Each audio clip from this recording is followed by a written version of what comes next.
আসসালামু আলাইকুম, স্বাগত জানাচ্ছি আরটিভির দুপুরের সংবাদে। পুরোটা সংবাদ জুড়ে আপনাদের সাথে রয়েছে আমি নুসরাত সুজানা।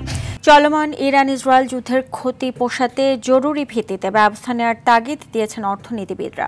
যুদ্ধ অন্য দেশেও ছড়িয়ে পড়তে পারে আশঙ্কা করে এতে পণ্য উৎপাদন খরচ বাড়তে পারে বলেও মনে করেন উদ্যোক্তারা। তৌহিদুর রহমানের রিপোর্ট। ইরান ইসরায়েল যুদ্ধে হতাহতের পাশাপাশি দুই দেশের বেশ কিছু গুরুত্বপূর্ণ স্থাপনাও ধ্বংস হয়েছে। এরই মধ্যে বাণিজ্য জাহাজ পারাপারের গুরুত্বপূর্ণ পথ হরমুজ প্রণালী বন্ধ করে দেওয়ার হুঁশিয়ারি দিয়েছে ইরান। প্রতিদিন প্রায় 2 কোটিরও বেশি ব্যারেল তেল এই প্রণালী দিয়ে নিয়ে যাওয়া হয়।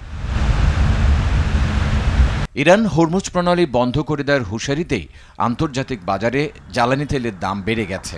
বাংলাদেশের বিদ্যুৎ উৎপাদনের বড় অংশ গ্যাস এবং তেলের উপর নির্ভরশীল, আবার জ্বালানিও আমদানি নির্ভর। এর ফলে উৎপাদনে নেতিবাচক প্রভাব পড়বে বলে আশঙ্কা করছে তৈরি পোশাক মালিকদের সংগঠন বিজিএমইএ। যুদ্ধটা আমাদের জন্য একটা নতুন চ্যালেঞ্জ, কারণ হচ্ছে এরপরে যদি ফলে তেলের দাম বৃদ্ধি পেলে সেটা একটা রিকারিং এফেক্ট সবার উপর পড়বে এবং পোশাক শিল্প এর থেকে বাদ যাবে না। যুদ্ধে দুই দেশই তেল শোধনাগার ও প্রাকৃতিক গ্যাস কোপগুলোতেও হামলা চালাচ্ছে। অর্থনীতিবিদরা বলছেন বাংলাদেশের সিংহভাগ রেমিটেন্স আসে মধ্যপ্রাচ্যের দেশগুলো থেকে, আবার কাতার থেকে এলএনজি আমদানির একমাত্র পথ এই হরমুজ প্রণালী। সব মিলিয়ে মূল্যস্ফীতি বাড়ার আশঙ্কা করছেন অর্থনীতিবিদরা। বিষয়টি জরুরি ভিত্তিতে নেয়ার আহ্বান জানান এই অর্থনীতিবিদ। আরও দেশ যদি এটাতে জড়িয়ে পড়ে তার অ্যাকচুয়ালি সম্ভাবনা আছে। আমাদের এই মুহূর্তে প্যানিক করার বিষয় নয়, বাট আমি বলছি যে এই যে একটা র্যাপিড রেসপন্স সিনারিও এক্সারসাইজ, এটা খুব জরুরি ভিত্তিতে করা, দক্ষতার সাথে, এটা আমলাতান্ত্রিকভাবে নয়। তবে ইতিমধ্যে অর্থ উপদেষ্টা ডক্টর সালেউদ্দিন আহমেদ জ্বালানি তেলের দাম বাড়বে না বলে জানান।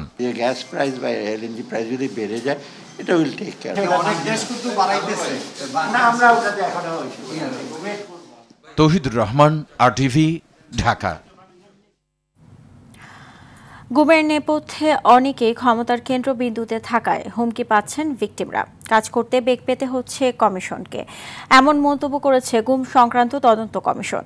দুপুরে গুলশান সংবাদ সম্মেলনে সংস্থাটির প্রধান বিচারপতি মইনুল ইসলাম চৌধুরী বলেন, 1850টি অভিযোগের মধ্যে 253 জনের গুমের তথ্যভিত্তিক দলিল পেয়েছে কমিশন। রাজনৈতিক শক্তি ও ভিন্ন মতাবলম্বীদের দমনের উদ্দেশ্যে গুমকে হাতিয়ার হিসেবে ব্যবহার হয়েছে বলে মন্তব্য করেছে গুম সংক্রান্ত তদন্ত কমিশন। এদিকে 131 জন ভিকটিমের সন্ধান ও উদ্ধারের জন্য আইজিপি বরাবর চিঠি দেওয়া হয়েছে বলে জানায় সংস্থাটি। গুমের ঘটনায় সবচেয়ে বেশি র্যাবের সম্পৃক্ততা পাওয়া গেছে বলেও দাবি করে কমিশন।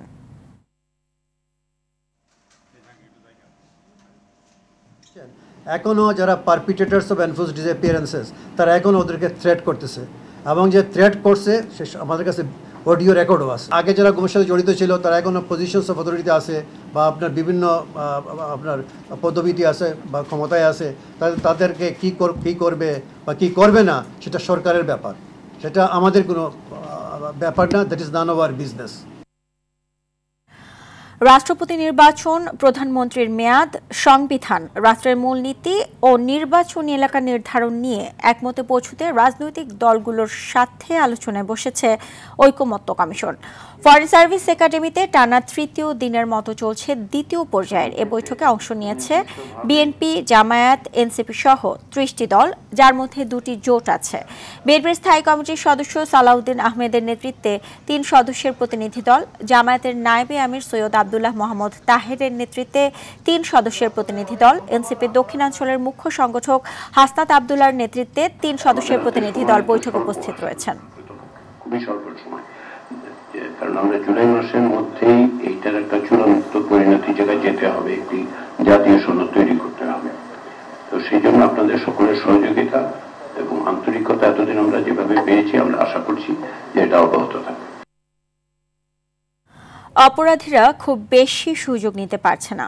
সাহসিকতার সাথে জীবন বাজি রেখে মাদক নির্মূলে কাজ করছে পুলিশ।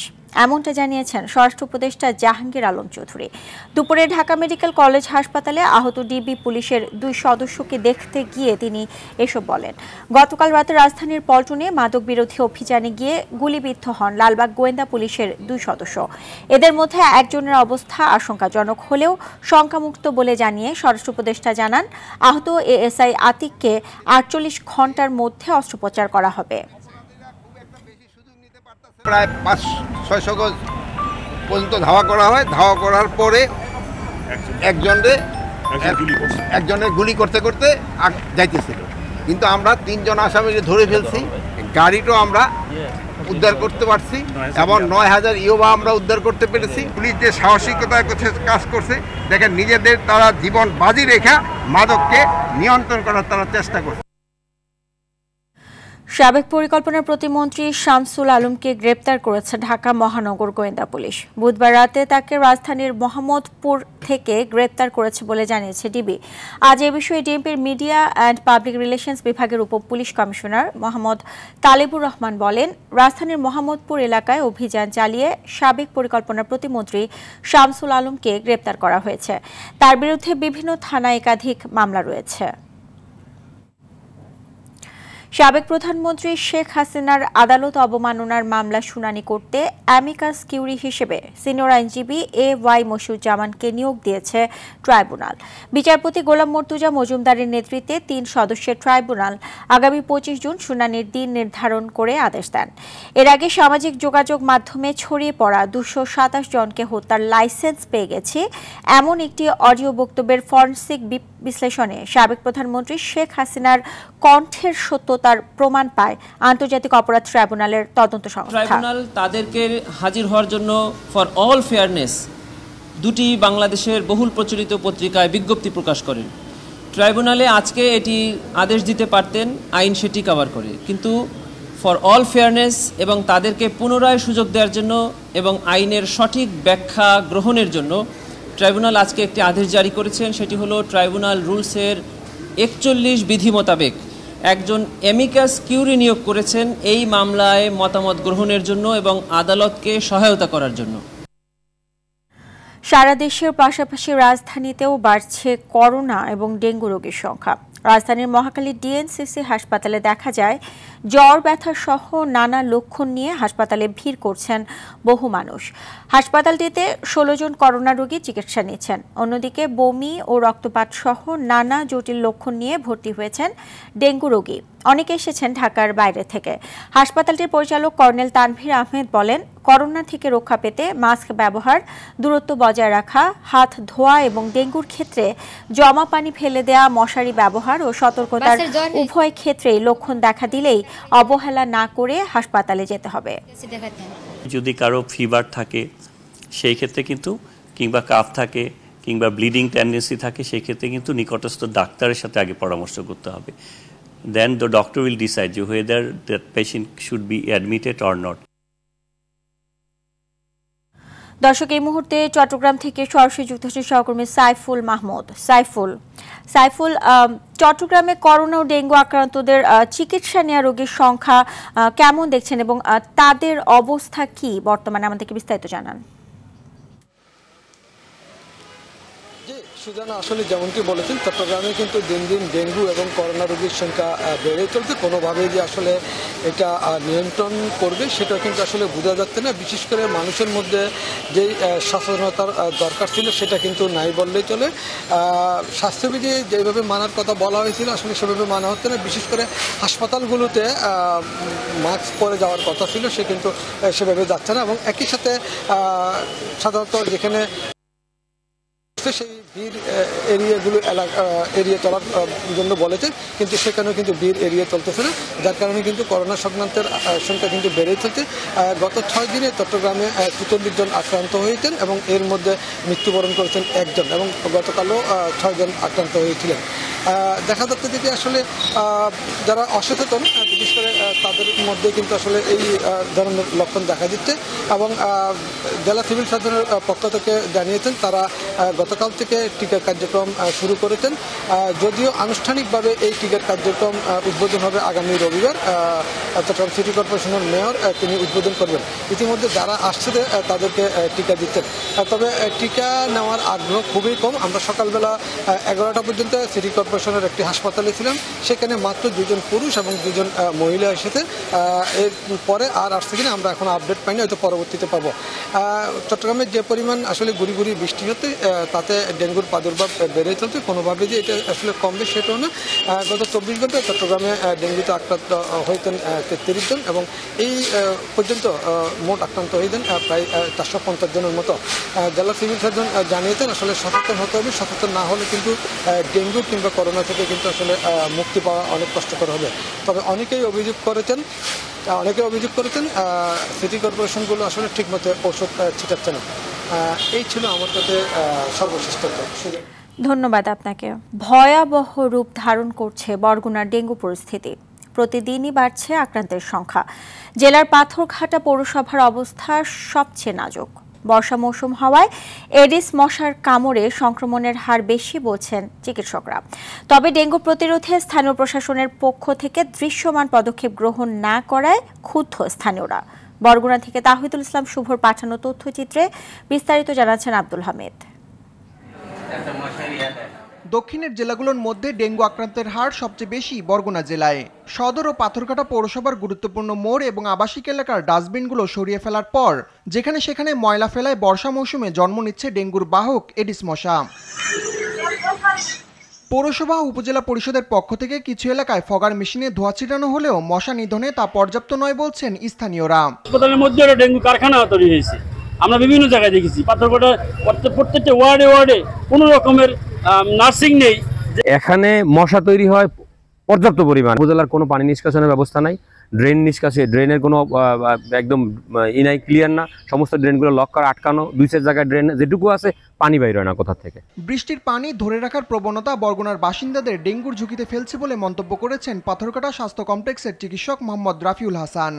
বাংলাদেশের মধ্যে সবচেয়ে বেশি রোগী এই মুহূর্তে বরগুনা জেলায়, এটা খুবই অস্বাভাবিক একটা বিষয়। এখন যেহেতু পরিষ্কার পানি আমরা একটা জায়গায় রিজার্ভ করে রাখি, সেহেতু ওখানে ডেঙ্গু মশার বংশবৃদ্ধি হওয়ার চান্সটা বেশি। আমাদের এইখানকার সিভিল সার্জন স্যার এবং ইউএইচএফপিও স্যারের উদ্যোগে আমাদের হাসপাতালে ডেঙ্গু এবং উপজেলা পর্যায়ে যে টেস্টগুলো করা সম্ভব সেগুলো করার উদ্যোগ নেওয়া হয়েছে। জেলা স্বাস্থ্য বিভাগের তথ্য অনুযায়ী চলতি মৌসুমে বরগুনার বিভিন্ন হাসপাতালে ডেঙ্গু আক্রান্ত হয়ে ভর্তি হয়েছেন 1985 জন, যাদের মধ্যে মৃত্যু হয়েছে 17 জন রোগীর। ডেঙ্গু পরিস্থিতি মোকাবেলায় প্রশাসনের কার্যকর পদক্ষেপ গ্রহণের পাশাপাশি জনসচেতনতা প্রয়োজন বলছেন সংশ্লিষ্টরা। আব্দুল হামিদ, RTV। কখনো মধ্যাহ্নভোজে তো কখনো বিকেলের নাস্তায় ভাজা পোড়া খাবারের কদর চলতি পথের মানুষের কাছে সব সময়ই একটু বেশি। তবে ক্ষতিকারক দিক নিয়ে ধারণা নেই অনেকের। দীর্ঘদিনের পোড়া কালো তেলেই ভাজা হয় এসব খাবার। স্বাস্থ্যবিদরা বলছেন পোড়া তেল থেকে তৈরি হওয়া মারাত্মক ক্ষতিকর রাসায়নিক মানবদেহে ঢুকে প্রতিনিয়ত স্বাস্থ্য ঝুঁকি তৈরি করছে। অস্বাস্থ্যকর খাবার নিয়ে সাদিয়া কানিজার ধারাবাহিক প্রতিবেদনের আজ দ্বিতীয় পর্ব। ছবি তুলেছেন শাহিন হোসাইন। ঢাকা মেডিকেলের গেট সংলগ্ন এই দোকানগুলোতে ভরপুর বেচা বিক্রি চলে তেলে ভাজা এই খাবারগুলো। চাহিদা বেশি থাকায় ভর দুপুরেও তৈরি হচ্ছে সিঙ্গারা, সমুচা, পুরি, আলুর চপ আরও কত কিছু।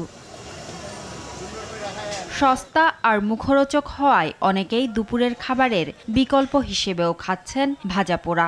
এসব খাবারের বেশিরভাগই তৈরি হচ্ছে কয়েকবার ব্যবহার করা পোড়া তেলে, যা থেকে তৈরি হয় অ্যাক্রোলিন নামক ক্ষতিকর রাসায়নিক। আমরা জানি যে এগুলা খাওয়া ঠিক না, তারপরেও আমরা খাচ্ছি, আমরা বিপদে পড়ে এগুলা খাচ্ছি আর কি। অনেকে খাবার আনে না, রাস্তাঘাটে ঘুরে, তো তাদের তো কিছু না কিছু খেতেই হবে, জাস্ট সাময়িক ক্ষুধাটা নিবারণ করার জন্য।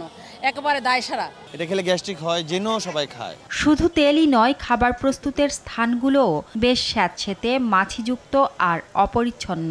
অনেকেই জানেন না এসবের কারণে শরীরে কত কঠিন রোগ বাসা বাঁধছে। যেসব পানিগুলো ব্যবহার করতেছে, আমার মনে হয় এসব পানিগুলো ড্রেন থেকে আইনে এসব পানিগুলো খাচ্ছে, এগুলো তো আমাদের শরীরের জন্য প্রচুর পরিমাণ ক্ষতিকর। একটা মাস একটা তেলে ভাজা পোড়া হয়, প্লাস বাইরে জীবাণু, মশা মাছি, ধুলাবালিতে থাকে। মেডিকেলে সবাই খায়, তাহলে ডাক্তাররা যদি ভাজা পোড়ার সমস্যা হইতো তাহলে তো আর ওনারাও খাইতো না। এই মাত্র আপনার সামনে ওনারাও 2জন ডাক্তার। আমার চুলার মধ্যে যেটা থাকে এই তেলটা আমি ডাইলা ফালাই দেওয়া সম্ভব না। ভাজা পোড়া খাবার ঠিকভাবে হজম না হওয়ায় গ্যাস্ট্রিক সৃষ্টি করে, সেই সাথে ডায়রিয়া, জন্ডিস আর কিডনি লিভার জনিত রোগেও আক্রান্ত হয় মানুষ। যেভাবে ভাজা হয় এগুলো শক্ত হয়ে যায় অনেক, এগুলো আমাদের হজমের জন্য সহায়ক না। বিশ্বে বাংলাদেশ একটা দেশ যেখানে সম্ভবত এই গ্যাস্ট্রিক বা অ্যাসিডিটির জন্য সবচেয়ে বেশি ওষুধ বিক্রি হয়। সারা ইউরোপে যত গ্যাস্ট্রিকের ওষুধ বিক্রি হয়, শুধু বাংলাদেশে তার চেয়ে অনেক বেশি ওষুধ বিক্রি হয়। মানে আমাদের এমন কোনো খাবার নেই যেখানে আমাদের ক্ষতিকর জীবাণুযুক্ত করা হয় না। অস্বাস্থ্যকর খাবার নিয়ন্ত্রণে ক্ষুদ্র ব্যবসায়ীদের প্রশিক্ষণ দেয়া, মোবাইল কোর্ট পরিচালনা সহ নানা উদ্যোগ নিয়েছে বাংলাদেশ নিরাপদ খাদ্য কর্তৃপক্ষ। আমরা একটা অনলাইন প্রশিক্ষণ প্ল্যাটফর্ম তৈরি করব, যেখানে যিনি খাদ্য উৎপাদন করেন সেই প্রশিক্ষণটা নিয়ে খাদ্যকে কীভাবে নিরাপদ রাখা যায়, কী ব্যবস্থা গ্রহণ করা যায় সে বিষয়টা প্রশিক্ষণ নিতে পারেন, তাহলে তিনি তার কর্মক্ষেত্রে এটা প্রয়োগ করতে পারবেন। আরেকটা বিষয় হচ্ছে মানুষকে সচেতন হওয়া দরকার। সাদিয়া কানিজ, RTV, ঢাকা। নোয়াখালীর হাতিয়ায় দুর্যোগপূর্ণ আবহাওয়ার কারণে নদীতে নৌ চলাচল বন্ধ ঘোষণা করা হয়েছে, ফলে ভোগান্তিতে পড়েছেন সাধারণ যাত্রীরা। অনেকে অপেক্ষা করছেন ঘাট এলাকায়। লাইটার জাহাজগুলোকে তীরে অবস্থানের নির্দেশনা দেওয়া হয়েছে। হাতিয়া উপজেলা নির্বাহী কর্মকর্তা মোহাম্মদ আলাউদ্দিন জানান, ৩ নম্বর সতর্কতা সংকেত দেওয়ার পর সব ধরনের নৌ চলাচল বন্ধ করে দেওয়া হয়েছে। দুর্ঘটনা এড়াতে ঘাটে নৌ পুলিশ মোতায়েন রয়েছে। দেশীয় ফল সংরক্ষণ ও বিদেশে রপ্তানিতে ব্যবস্থা নিতে বলেছেন কৃষি উপদেষ্টা জাহাঙ্গীর আলম চৌধুরী। শুধু বিদেশি ফল না খেয়ে দেশি ফলও খাওয়ার আহ্বান জানান তিনি। সকালে রাজধানীর খামার বাড়িতে 3 দিন ব্যাপী জাতীয় ফল মেলার উদ্বোধনীতে এসব কথা বলেন উপদেষ্টা।